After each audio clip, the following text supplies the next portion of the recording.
സ്വാഗതം. പ്രേതം ഉണ്ടോ ഇല്ലയോ എന്നൊരു വീഡിയോ ചെയ്തിട്ടുണ്ടായിരുന്നു ഞാൻ. അതിഗംഭീരമായ ഒരു സ്വീകരണം തന്നെ നിങ്ങൾ എല്ലാവരും തന്നിട്ടുണ്ടായിരുന്നു. അതിന് ഒരുപാട് താങ്ക്സ്. അപ്പോൾ പ്രേതം ഉണ്ടോ ഇല്ലയോ എന്നിട്ട് വീഡിയോ ചെയ്തതിൽ കുറേ അധികം പേര് പോസിറ്റീവായിട്ട് കമന്റ് ചെയ്തിട്ടുണ്ടായിരുന്നു.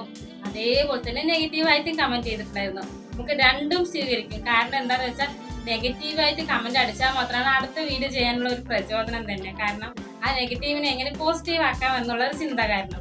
അതേപോലെ തന്നെ പോസിറ്റീവായിട്ട് ചെയ്യുന്ന കുറേ പേര് പോസിറ്റീവായിട്ട് കമന്റ് ചെയ്തിട്ടുണ്ടല്ലോ, അത് കാണുമ്പോൾ വീണ്ടും എനിക്ക് വീഡിയോ ചെയ്യണം, അവർക്ക് അവർ പറഞ്ഞ കണ്ടന്റുകളൊക്കെ കൊണ്ട് കൊടുക്കണം എന്ന് ഒരുപാട് ആഗ്രഹം തോന്നാറുണ്ട്. അങ്ങനെ അതുകൊണ്ട് അടുത്ത പ്രേതം ഉണ്ടോ ഇല്ലേ എന്ന ഒരു വീഡിയോ ആയിട്ട് ഞാൻ വന്നിരിക്കുന്നത്.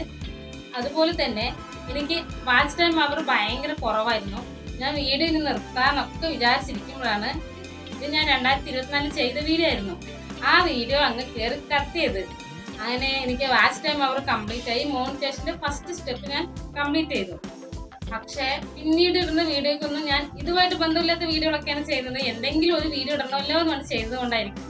പിന്നീട് ഇടുന്ന വീഡിയോക്ക് ഒന്നും വലിയ വ്യൂസും ഇല്ല, ഒന്നുമില്ല. ശരിക്കും പറഞ്ഞാൽ നിർത്താൻ വിചാരിച്ചാണ്. അപ്പോഴാണ് എനിക്ക് തോന്നിയത് എന്നെ ഇഷ്ടപ്പെടുന്നവര്, എന്റെ കഥ കേൾക്കാൻ ഇഷ്ടപ്പെടുന്നവർക്ക് അതുമായിട്ട് ബന്ധമുള്ള വീഡിയോ ചെയ്താലല്ലേ എല്ലാവരും കാണാൻ. ഞാൻ ഒരു ബന്ധമില്ലാത്ത വേറെ ഏതെങ്കിലും വീഡിയോ ചെയ്തതെന്ന് വെച്ചാൽ പിന്നെ എങ്ങനെ കാണാനാണ് അല്ലേ? കഥ കേൾക്കാൻ ഇഷ്ടമുള്ളവർക്കായിട്ട്, കഥ കേൾക്കാൻ ഇഷ്ടമുള്ളവർക്ക് മാത്രമല്ല പിന്നെ കുറെ വഴക്ക് പറയാൻ ഇഷ്ടമുള്ളവർക്കായിട്ടും നമുക്ക് അടുത്ത വീഡിയോയിലോട്ട് പോയാലോ? അത് പ്രേതമുണ്ടോ ഇല്ലയോ എന്നുള്ളതിൽ എനിക്ക് വിശ്വാസമുണ്ട്. നിങ്ങൾക്ക് വിശ്വാസം ഉണ്ടെങ്കിൽ തീർച്ചയായിട്ടും നിങ്ങൾ ആദ്യമായിട്ടാണ് ഈ ചാനൽ കാണുന്നെങ്കിൽ ഇനിയും ഒരുപാട് കഥകളായിട്ട് ഞാൻ വരുന്നുണ്ട്. അതിനെന്ത് ചെയ്യണം? സബ്സ്ക്രൈബ് ചെയ്യണം, ലൈക്ക് ചെയ്യണം, കമന്റ് ചെയ്യണം. നിങ്ങൾ ഇടുന്ന കമന്റാണ് എനിക്ക് അടുത്ത വീഡിയോ ചെയ്യാനുള്ള പ്രചോദനം. അപ്പോൾ കഥയിലോട്ട് പോയാലോ? എനിക്ക് പണ്ട് ചെറുതായിരിക്കുമ്പോൾ ഒരു അനുഭവം ഉണ്ടായിട്ടായിരുന്നു പ്രേതം കൂടിയത്.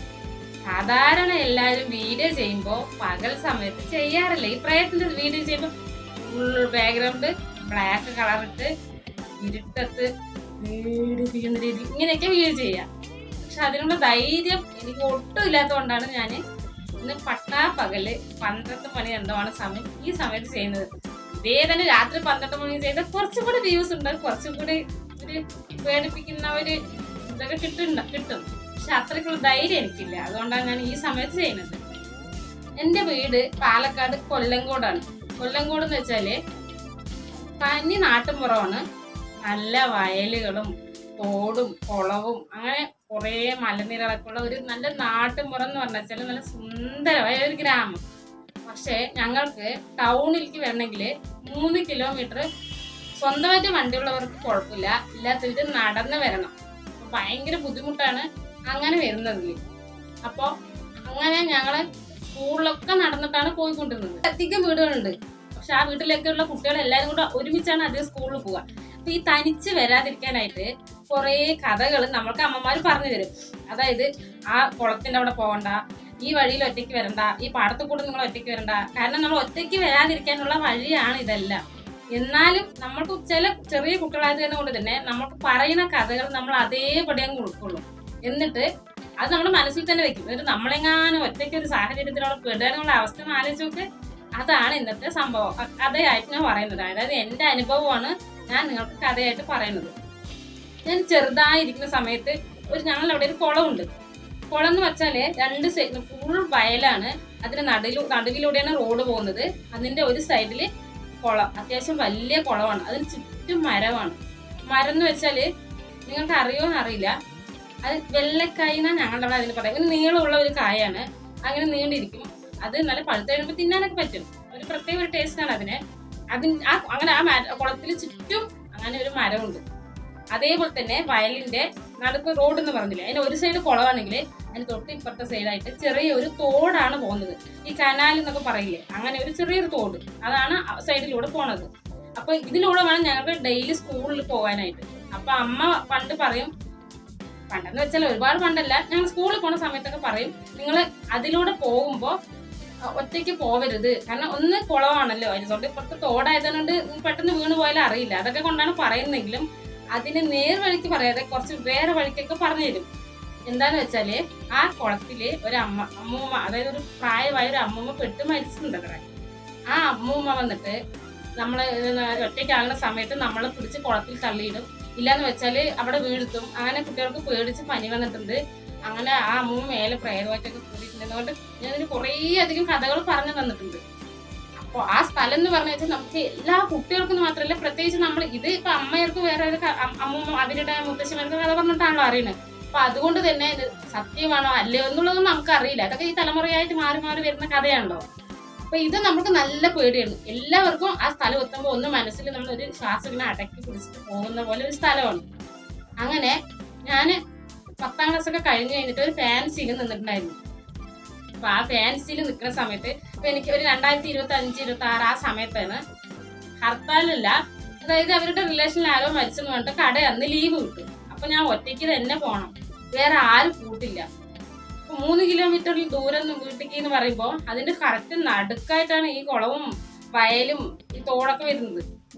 അതിന്റെ ഫസ്റ്റ് കുറെ വീടുകളുണ്ട്. അത് കഴിഞ്ഞിട്ട് ഈ കുളം വരുന്ന ആ ഭാഗത്ത് ഒരു വീടേ ഇല്ല. ഭയങ്കര സൈലന്റ് ആയിരിക്കും. സൈലന്റ് എന്ന് മാത്രമല്ല, നമ്മൾക്ക് അതിങ്ങനെ കടന്ന് അത്രയും ദൂരം ആൾക്കാരുണ്ടെങ്കിൽ കൂടി നമ്മുടെ മനസ്സിങ്ങനെ നടിക്കുന്ന അത്ര പേടിയാണ് ആ ഭാഗം ഞങ്ങൾക്ക് കടന്നു പോവാൻ. ഈ കുളം എത്തുന്നതിന്റെ കുറച്ച് ഫ്രണ്ടിലായിട്ട് ആ തോട് പോകുന്നുണ്ടല്ലോ. അപ്പൊ ആ തോട് റോഡ് ഇങ്ങനെ ക്രോസ് ചെയ്യുന്ന ഭാഗത്ത് ചെറിയൊരു പാലമുണ്ട്. അപ്പൊ ആ പാലത്തിന്റെ അവിടെ എത്തിയപ്പോ ഞാൻ അവിടെ നിന്നു. കാരണം ആരെങ്കിലും വണ്ടി അവിടെ നിന്ന് ദൂരം നിന്ന് വരുമ്പോ കാണാലോ. അപ്പൊ ഞാൻ ഇവിടെ നിന്ന് കുളത്തിന്റെ സൈഡിലേക്ക് ഓടാം. ഇവിടുന്ന് ഒരു 10 അടി വെച്ച കുളം ആ പാലത്തിന്റെ സൈഡിൽ. പക്ഷെ 1/2 മണിക്കൂർ നിന്നിട്ടും ഒരു വണ്ടിയും വന്നില്ല. ഒരു വണ്ടി വന്നില്ല എന്ന് മാത്രമല്ല, ഒരു കുട്ടി പോലും വന്നില്ല. ആ സൈഡിൽ നിന്ന് ആരെങ്കിലും ആളുടെ അനക്കം കാണുവാണെങ്കിൽ ഞാൻ പോവാന്ന് വിചാരിച്ചു. ആ പരിസരത്തെ ആരുമില്ല. ഭയങ്കര ഒരു എന്താ പറയാ, ഭയങ്കര നിശബ്ദതയും ഭയങ്കര പേടി. എനിക്ക് എന്താ ചെയ്യാന്നേ അറിയില്ല. തിരിഞ്ഞ് എവിടെയെങ്കിലും പോവാനും പറ്റില്ല. അത് കടന്ന് പോവും വേണം. ആ 10 അടി വെക്കേണ്ട ആ ദൂരമുള്ള കുളത്തിലേക്ക്. പക്ഷെ എനിക്കത് ഒരു 1 മണിക്കൂറിന്റെ ദൂരമായിട്ടാ തോന്നിയത് നടക്കണത്. അങ്ങനെ ഞാൻ രണ്ടും കഴിച്ച് എല്ലാ ദൈവത്തിനെയും വിളിച്ചു. എനിക്ക് പറ്റുന്ന ദൈവങ്ങളെയൊക്കെ ഞാൻ വിളിച്ചു. നമുക്കറിയുന്ന മന്ത്രമൊക്കെ ഉണ്ടല്ലോ, അതൊക്കെ ചൊല്ലിട്ട് കറക്റ്റ് ആ കുളത്തിന്റെ അവിടെ എത്തിയപ്പോ ഞാൻ പറഞ്ഞില്ലേ ആ കുളത്തിന് ചുറ്റും മരം ഉണ്ടെന്ന്. നല്ല ഇരുട്ടാണ്. ആ മരം ഉണ്ടല്ലോ, ആ മരത്തിന്ന് കറക്റ്റ് ഒരു പച്ചില കൊമ്പ് എന്റെ ഫ്രണ്ടിൽ പൊട്ടി വീണു. ആലോചിച്ച് നോക്കണം. സത്യം പറയാലോ, അറ്റാക്ക് വരാതെ രക്ഷപ്പെട്ടത് ഏതോ ദൈവത്തിന്റെ ഒരു അനുഗ്രഹം കൊണ്ടാണ്. കാരണം നമ്മൾ കേട്ട കഥകള്, അവിടെയുള്ള ഒരു മുത്തശ്ശിന്റെ പ്രേതം, ഇതെല്ലാം കൂടെ ആലോചിച്ചിട്ട് ഭയങ്കര ടെൻഷൻ. എനിക്കാണെങ്കിൽ ഞാൻ പിന്നെ കൊമ്പ് വീണ് കഴിഞ്ഞാൽ ഫ്രണ്ടിൽ ഓടണോ പുറകിലേക്ക് ഓടണോ എന്ന് പറഞ്ഞിട്ട് സ്തംഭിച്ചിട്ട് ഞാൻ ഇങ്ങനെ നിൽക്കണം. ഞാൻ അവിടെ തന്നെ നിന്നു. അതൊരു പച്ചില കൊമ്പ്, ഒരു അത്യാവശ്യം ഇത്ര നീളമൊക്കെ ഉള്ള ഒരു കൊമ്പായിരുന്നു വീണത്. അത് എന്റെ ഫ്രണ്ടിൽ തന്നെ കറക്റ്റ് ആ കുളത്തിന്റെ അവിടെ തന്നെ എത്തിയപ്പോ വീണ പറഞ്ഞ ആലോചിച്ചു. ഭയങ്കരമായിട്ട് പേടിച്ചു. അപ്പോഴാണ് ദൈവത്തിനെ പോലെ ഒരാൾ ബൈക്കിൽ അവിടെ നിന്ന് വരുന്ന കണ്ടത്. ആ ബൈക്കാരിങ്ങനെ പാസ് ചെയ്യുന്നതിന്റെ ഉള്ളില് ഞാൻ കുളം ഓടി രക്ഷപ്പെട്ടു. അപ്പുറത്തേക്ക് കടന്നു. എങ്ങനെയോ കുളന്ന് കടന്നു. പിന്നെ നടന്നു പോകേണ്ട ദൂരമേ ഉള്ളൂ വീട്ടിലേക്ക്. അങ്ങനെ അന്നത്തെ ദിവസം വീട്ടിൽ പോയപ്പോ ഞാൻ അമ്മനോട് കാര്യം പറഞ്ഞു. അമ്മ ഇന്ന പോലെ ഞാൻ കുളത്തിന്റെ അവിടെ വെച്ച് കറക്റ്റ് കുളത്തിന്റെ സൈഡിൽ എത്തിയപ്പോ ആ കൊമ്പ് പൊട്ടി വീണു, എനിക്ക് ഭയങ്കര പേടിയായി എന്ന് പറഞ്ഞിട്ട് അമ്മനെ കൊണ്ട് പറഞ്ഞു. അപ്പൊ അമ്മ അങ്ങനെ ഞെട്ടിയൊന്നുമില്ല, പക്ഷെ ഭയങ്കരമായിട്ട് പേടിച്ചു ഞാനെന്ന് പറഞ്ഞു. വലിയതായിട്ട് പേടിച്ചൊന്നുമില്ല എന്നൊക്കെ പറഞ്ഞെങ്കിലും വൈകുന്നേരം ഒരു 6 മണി ആയി കഴിഞ്ഞപ്പോ നല്ല പനി എന്ന് പറഞ്ഞ ചില്ലറ പനിയില് വിറയലും പനിയും അമ്മാതിരി പനി. അങ്ങനെ പനി എന്ന് പറഞ്ഞ ഒരു 108 ഡിഗ്രിന്റെ മേലേ ഉണ്ടാവും പനി. എനിക്ക് പനി വന്ന സാധാരണ പനി വന്നെന്ന് വെച്ചാല് ഞാൻ ഫുൾ ഛർദിയായിരിക്കും, ഭക്ഷണമേ കഴിക്കില്ല. ഭയങ്കര ബുദ്ധിമുട്ടാണ് എനിക്ക് പനി വന്നാല്. അപ്പൊ അങ്ങനെ എനിക്ക് നല്ല പനിയായപ്പോ അമ്മ ഹോസ്പിറ്റലിൽ കൊണ്ടുപോയി. അന്നത്തെ ദിവസം കൊണ്ടുപോയില്ല, പിറ്റേ ദിവസം ഹോസ്പിറ്റലിൽ കൊണ്ടുപോയി. അങ്ങനെ അവിടെ 2 ദിവസം അഡ്മിറ്റ് ആയിട്ട് പനി കുഴപ്പമില്ല എന്നുകൊണ്ട് വീട്ടിലേക്ക് ഡിസ്ചാർജ് ആയിട്ട് വന്നു. എനിക്ക് ഫുൾ ഛർദി ആയപ്പോ ഭക്ഷണം കഴിക്കാനുള്ള ബുദ്ധിമുട്ട് കാരണം കൊണ്ട് ഞാൻ എന്ത് ചെയ്ത് അമ്മനോട് പറഞ്ഞു, ഭക്ഷണം എന്ത് കഴിച്ചാൽ സെറ്റാണ്, എനിക്ക് ഒരു ടേസ്റ്റും തോന്നുന്നില്ല. അപ്പൊ അമ്മനോട് പറഞ്ഞു, അമ്മ എനിക്കൊരു ജീര സോഡ വേണം, എനിക്ക് ഭക്ഷണം വേണ്ട, പകരം ജീര സോഡ വേണം പറഞ്ഞു. ജീര സോഡ എല്ലാവർക്കും അറിയാലോ, ഇങ്ങനെ അതിന്റെ ഒരു ചവർപ്പും തണുപ്പും എല്ലാം കൂടി ആകുമ്പോൾ നമുക്ക് വയറിനൊരു നല്ല സുഖം ഉണ്ടാവില്ല. അപ്പൊ അങ്ങനെ വേണമെന്ന് പറഞ്ഞപ്പോ അമ്മ എന്താണ് ഈ പെണ്ണ് ജീര സോഡ വേണം എന്നൊക്കെ പറയുന്നത്, ഒന്ന് കുളത്തിനോട് പേടിച്ചിട്ടല്ലേ പനി വന്ന്, ഇനി അങ്ങനെ എന്തെങ്കിലും ആയിരിക്കുമെന്ന് അപ്പോഴേ അമ്മയ്ക്കൊരു ഡൗട്ട് വന്നു. അങ്ങനെ ജീര സോഡ വാങ്ങി തന്നു. ജീരസോടെ കുടിച്ചു കഴിഞ്ഞാൽ അങ്ങനെ പുകയാൻ തുടങ്ങി, ഭയങ്കര എരിച്ചിലും ബോക്സിലൊക്കെ ആയപ്പോൾ ഞാൻ എന്ത് ചെയ്ത്, സാധാരണ നമ്മൾ പനിയൊക്കെ വന്നു കഴിഞ്ഞാൽ കട്ടിലൊക്കെ ചുണ്ട് ഇവിടെ ഇങ്ങനെയുള്ള കിടക്കുക, അതിന് പകരം ഞാൻ എന്ത് ചെയ്ത് വെറും നിലത്ത്, ഇപ്പൊ നമ്മളിവിടെ ഈ ടൈലൊന്നും അല്ല, ഈ മുസൈക്ക് പോലത്തെ ഇങ്ങനെ ചെയ്യില്ലേ, അത് അങ്ങനെയൊക്കെ ആയിരുന്നു നിലം ഉണ്ടായിരുന്നു. അപ്പൊ എന്ത് ചെയ്തെന്ന് വെച്ചാല് ഞാൻ ഇങ്ങനെ കമഴ്ന്ന് നിലത്ത് ഇങ്ങനെ കിടന്നു. അപ്പൊ വൈകുന്നേരം 6 മണി ആയി കാണും. അപ്പൊ പനി വന്നിട്ട് എനിക്ക് 4ാമത്തെ ദിവസമാണിത്. ഞാനിങ്ങനെ അങ്ങനെ വെറും നിലത്ത് ഇങ്ങനെ കിടന്നു.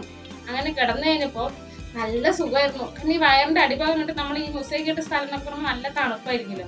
അപ്പൊ എനിക്ക് ഈ വയറ് പുകച്ചില് എരിച്ചലിന് നല്ല സുഖമായിരുന്നു. ഞാൻ അവിടെ കിടന്നങ്ങ് ഉറങ്ങി. എന്റെ അമ്മ വന്നു കഴിയുമ്പോ പനിയും കൂടെ ആയതുകൊണ്ട് അമ്മ എന്നെ വിളിച്ചെത്തിയപ്പോ ഞാൻ എന്തൊക്കെയോ പിച്ചുമ്പോ പറഞ്ഞിരിക്കുന്നു. ഞാൻ കണ്ണ് തുറന്ന് നോക്കുമ്പോ മറ്റെന്നറിയാം, വൈനകൾ പറഞ്ഞ പോലെ ചുറ്റും നിറച്ച ആൾക്കാര്. ഒരു വയറിനൊരു പുകച്ചിലെന്നുകൊണ്ട് ഞാൻ അവിടെ കിടന്നത് മാത്രമേ എനിക്ക് ഓർമ്മയുള്ളൂ. ഞാൻ എണീറ്റ് കഴിഞ്ഞപ്പോ എന്റെ കുടുംബത്തിലുള്ള 3/4 ആൾക്കാരായി എന്റെ ചുറ്റുമുണ്ട്. ചെറിയച്ഛന്മാരും ചെറിയച്ഛനും ചെറിയമ്മയും സംഭവം എനിക്ക് അറിയില്ല. ഞാൻ എല്ലാവരും ഇങ്ങനെ നോക്കുന്നുണ്ട്. അങ്ങനെ നോക്കിയപ്പോ അവര് പറഞ്ഞു, നിനക്ക് ഒരു കുഴപ്പമില്ല. അപ്പൊ എനിക്ക് എനിക്കൊരു കുഴപ്പമില്ല, ഈ എന്റെ കുട്ടിക്ക് പ്രശ്നമൊന്നുമില്ല, നിങ്ങൾ എന്താണ് ഓരോന്ന് ഇങ്ങനെ പറയുന്നത്, ഞാൻ കുറച്ച് കഞ്ഞി എടുക്ക്, അവള് കഞ്ഞി കുടിക്കാത്തതിന്റെ ബുദ്ധിമുട്ടാണ്, അതൊക്കെ അവൾക്ക് ശരിയാവും എന്ന് വേണ്ട പറഞ്ഞു. സത്യം പറഞ്ഞാൽ കഞ്ഞി കുടിക്കാത്ത ബുദ്ധിമുട്ട് തന്നെ ആയിരുന്നു. അമ്മ ഒരു ടിഫിൻ ബോക്സിൽ കഞ്ഞി എടുത്തിട്ട് വന്ന് നല്ല ചൂട് കഞ്ഞി തന്ന് ഉപ്പിട്ടിട്ട് തന്നു. സാധാരണ എനിക്ക് ഭക്ഷണം കഴിക്കാൻ ഭയങ്കര ബുദ്ധിമുട്ടാണല്ലോ. പക്ഷെ ചെറിയച്ഛൻ ഞാൻ അടിക്കുന്നതിന് കഴിച്ചു എന്നൊക്കെ പറഞ്ഞ് ആ വെപ്രാളത്തില ചെറിയച്ഛന് പേടിയാനോന്ന് അറിയില്ല, ഞാൻ ആ കഞ്ഞി മുഴുവൻ അങ്ങ് കുടിച്ചു. എന്നിട്ട് ഗുളിക എന്തെങ്കിലും ഉണ്ടെങ്കിൽ താന്ന് പറഞ്ഞാൽ അമ്മന്റെ ഗുളിക കഴിക്കാൻ എനിക്ക് ഭയങ്കര മടിയാണ്, ഭയങ്കര മടിയാണ്. ചെറിയച്ഛൻ പേടിപ്പിച്ചത് കാരണം കൂടെ തന്നെ ഞാൻ ആ ഗുളിക കഴിച്ചു. ഗുളികയും കഴിച്ചു, കഞ്ഞിയും കുടിച്ചു കഴിഞ്ഞപ്പോ എന്റെ മേലെയുള്ള പ്രേതത്തിന് ഞങ്ങൾ സമാധാനമായി. അങ്ങനെ പനി മാറി. പക്ഷെ അമ്മയ്ക്കാണ് വെച്ചാല് സംഭവം എന്തോ കാര്യമായിട്ടുണ്ട്. കാരണം നിലത്തിങ്ങനെ കിടന്നപ്പോ ഞാൻ എന്തൊക്കെയോ പറഞ്ഞല്ലോ, അപ്പൊ പ്രേതമാണ് തീരുമാനിച്ചു. അങ്ങനെ എനിക്ക് പനി മാറി. ഞാൻ പനി മാറിക്കഴിഞ്ഞപ്പോ കുളിച്ച് റെഡിയായി, നല്ല നീറ്റായി, സംഭവമൊക്കെ ഓക്കെ ആയില്ലേ. അപ്പൊ അമ്മ പറഞ്ഞു, വൈകുന്നേരം നമുക്കൊരു സ്ഥലം വരെ പോകണമെന്ന് പറഞ്ഞു. അപ്പൊ ഞാൻ ശരി സമ്മതിച്ചു. അപ്പൊ അമ്മ എന്തായാലും പനിയൊക്കെ വന്ന് മാറിയതൊക്കെ അല്ലേ, അപ്പൊ എവിടെ പോകാനായിരിക്കും വിചാരിച്ചു ഞാൻ വരാന്ന് പറഞ്ഞു. എന്നെ കുളിച്ച് റെഡി ആകുമ്പോഴേക്കും എനിക്കെന്ത് കഷ്ടകാലത്തിനെന്ന് പീരീഡ്സ് ആയി. അപ്പൊ ഞാൻ പറഞ്ഞു, അമ്മ അങ്ങനെയാണ് പീരീഡ്സ് ആയി എന്ന് പറഞ്ഞപ്പോ അമ്മ പറഞ്ഞു പറയണു എന്ന് പറഞ്ഞിട്ട് അടുത്തുള്ളതിനെ കൊണ്ട് പറഞ്ഞപ്പോ അടുത്ത വീട്ടിലൊരു അമ്മ പറഞ്ഞു, ശരിയാണ് കണ്ടാ അവരില്ലേ പ്രായത്തിന് പോകാൻ മടിയായത് കാരണം കൊണ്ടില്ലേ അവര് മാറി നിൽക്കാൻ വേണ്ടിയിട്ടാണ് ഇങ്ങനെ ആയത് എന്ന് പറഞ്ഞിട്ട് പറഞ്ഞു. സാധാരണ എല്ലാ മാസവും വരുന്ന ഒരു സംഭവമാണ് ഈ പീരീഡ്സ്. പക്ഷേ സാധാരണ വരുന്ന സമയത്തല്ല അന്ന് വന്നത്. കാരണം പനി വന്നതിന്റെ ഞാൻ ചൂടുള്ള മരുന്നൊക്കെ കഴിച്ചല്ലോ, അതൊക്കെ കണ്ട് ചൂട് കാരണം കൊണ്ട് നിങ്ങൾ നേരത്തെ വന്നുപോയി. അതിനെ അങ്ങനെ വേറൊരു സംഭവമാക്കി അവരവിടെ പ്രേതമുള്ളത് കാരണം കൊണ്ട്, കാരണം കുളിപ്പിക്കാൻ പോകുമ്പോ ദൈവത്തിനാണല്ലോ പോണത്, അത് കാരണം കൊണ്ട് അത് മാറി നിൽക്കാൻ വേണ്ടിയിട്ടാണ് അവരിങ്ങനെ ഒരു സംഭവം പീരീഡ്സ് നേരത്തെ വന്നതെന്ന് പറഞ്ഞു. 4 ദിവസം കഴിഞ്ഞപ്പോ അമ്മ പറഞ്ഞു, പെട്ടെന്ന് ഒരു കുളിച്ച് കഴിഞ്ഞപ്പോ നമുക്കൊരു സ്ഥലം വരെ പോകാൻ കൂട്ടിട്ട് പോയി. അപ്പൊ എനിക്ക് സംഭവം എവിടേക്കാ പോകണം എന്താണെന്നൊന്നും എനിക്ക് അറിയില്ല. ഞാൻ പോയി അപ്പൊ ഓടിട്ട ഒരു വീട്, ആ വീട്ട് ഫ്രണ്ടിലായിട്ട് ഒരു ഓല മേഞ്ഞ ഒരു ചെറിയ ഇങ്ങനെ ഒരു കുടില് പോലെ കെട്ടി വെച്ചിട്ടുണ്ട്. അപ്പൊ അവര് അതിനകത്തോട്ട് വിളിച്ചു, അപ്പൊ വിളക്കൊക്കെ വെച്ചിട്ടുണ്ട്. പക്ഷെ ആ മരത്തിന്റെ അവിടെ നിന്ന് കുളത്തിന്റെ സൈഡിൽ നിന്ന് ആ മരം പൊട്ടി വീണപ്പോൾ ഞാൻ അത്രയും പേടിച്ചിട്ടില്ല. അതിനകത്ത് പോയപ്പോ അവിടെ ഇല്ലാത്ത ദൈവങ്ങളൊന്നുമില്ല. സാധാരണ നമ്മൾ കാണുന്ന കൃഷ്ണനും അയ്യപ്പനെയും മുരുകനെയും അങ്ങനെ ഭംഗിയുള്ള ദൈവങ്ങളിന് പകരം വലിയ അങ്ങനെ നാക്കൊക്കെ നീട്ടി കുറെ ദൈവങ്ങൾ, അതായത് ഈ കാളി രൂപമൊക്കെ അറിയാലോ, ഈ പ്രേതം ഒളിപ്പിക്കുന്നത് അങ്ങനെയുള്ളവരൊക്കെ അങ്ങനെയാണല്ലോ. കുടുങ്ങു നമ്മുടെ ഫോട്ടോ, പിന്നെ ഈ ദൈവം, അതുകൂടാതെ കുറെ അധികം ഇങ്ങനെ കുട്ടി ദൈവങ്ങളുണ്ട്. കാണുമ്പോൾ തന്നെ പേടിപ്പിക്കുന്ന കുറെ ദൈവങ്ങള്. അവിടെ പോയിട്ട് എന്നെ കൊണ്ട് പറഞ്ഞ ഒരു പലകി ഇട്ടിട്ടുണ്ട്, അതിനകത്ത് പോയി ഇരിക്കാൻ പറഞ്ഞു. അപ്പൊ എനിക്ക് ഈ ദൈവത്തിനൊക്കെ കണ്ടിട്ട് പേടിയായിട്ട് ഞാൻ പറഞ്ഞു, അയ്യോ ഞാൻ വരില്ല, എനിക്ക് വേണ്ട, ഞാൻ വരില്ല, നമുക്ക് വീട്ടിൽ പോകാമെന്ന് ഞാൻ അമ്മനെ കൊണ്ട് വാശി പിടിച്ചു. അമ്മ ഉറപ്പിച്ച് പ്രേതം തന്നെ, എന്തായാലും അത് പ്രേതം തന്നെ.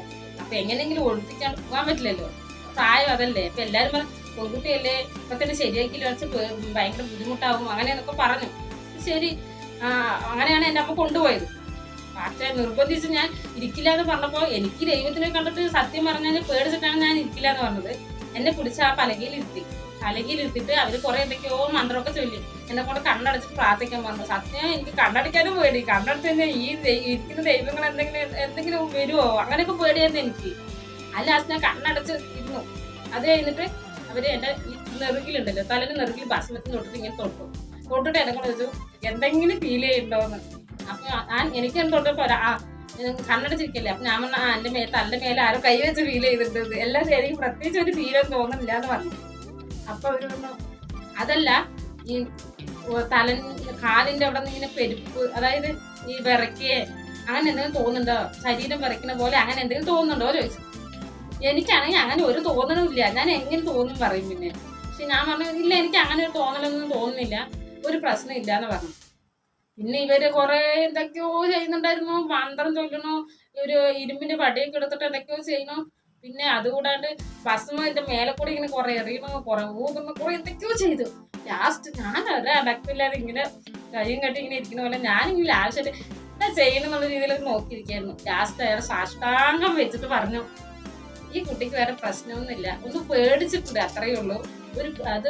അതെങ്ങനെ പ്രേതം പേടിപ്പിച്ച് പനി പേടിപ്പിച്ചതാണെന്നൊക്കെ കൊണ്ട് കുറെ ബിൽഡപ്പ്. അന്നത്തെ കാലത്ത് 100 രൂപ ചെലവാക്കാന്ന് വെച്ചാൽ ഭയങ്കര ബുദ്ധിമുട്ടാണ്. അങ്ങനെയുള്ളവിടെ എന്റെ അമ്മ അയാൾക്ക് 100 രൂപയും കൊടുത്തിട്ട് എന്നെ ഇങ്ങനെ ഒരു നോട്ടവും നോക്കിയിട്ട് കൂട്ടിട്ട് വന്നു. വീടെത്തി കഴിഞ്ഞപ്പോ എന്റെ അമ്മയ്ക്കാണെങ്കിൽ എന്നെ കൊല്ലണ്ട ദേഷ്യം. ഞാൻ എന്ത് ചെയ്തിട്ടാണ് ഞാൻ പറഞ്ഞ എന്റെ മേലെ പ്രേതം ഉണ്ടെന്ന്. നാട്ടുകാർ ഈ കഥ ഓരോന്ന് പറയുന്ന കേട്ടിട്ട് എന്റെ അമ്മ അങ്ങനെ ആയിരിക്കോ ഇങ്ങനെ ആയിരിക്കോ എന്നൊക്കെ വിചാരിച്ചിട്ട് കൂട്ടിട്ട് പോയതാണല്ലോ. ലാസ്റ്റ് അവസാനം 100 രൂപയും ചെലവാക്കി. എനിക്കാണെങ്കിൽ പനിയും മാറി, എനിക്ക് ഒരു കുഴപ്പവും ഉണ്ടായിരുന്നില്ല. അങ്ങനെ ഞാൻ വീട്ടിൽ തിരിച്ചു വന്ന് എനിക്ക് ഒരു പ്രശ്നം ഉണ്ടായിരുന്നില്ല. അങ്ങനെ അതെല്ലാം സംഭവം കഴിഞ്ഞു.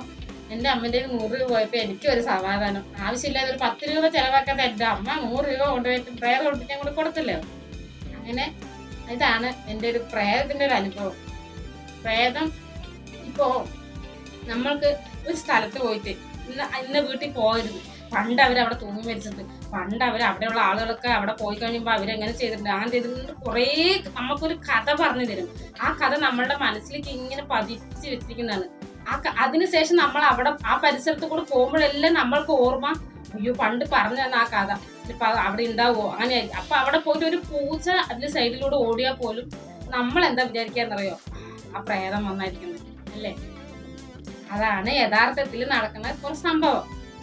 പിന്നെ ഇത് കൂടാതെ പ്രേതം കൂടിയ ആൾക്കാര് ഇങ്ങനെ ആടുന്നതും ഒക്കെ ഞാൻ നേരിട്ട് കണ്ടിട്ടുണ്ട്. പ്രത്യേകിച്ച് എൻ്റെ ഒരു കൂട്ടുകാരി അങ്ങനെ പ്രേതം കൂടിയിട്ട് ചാരായം വരെ ചോദിച്ച് കുടിക്കുന്നത് ഞാൻ കണ്ടിട്ടുണ്ട്.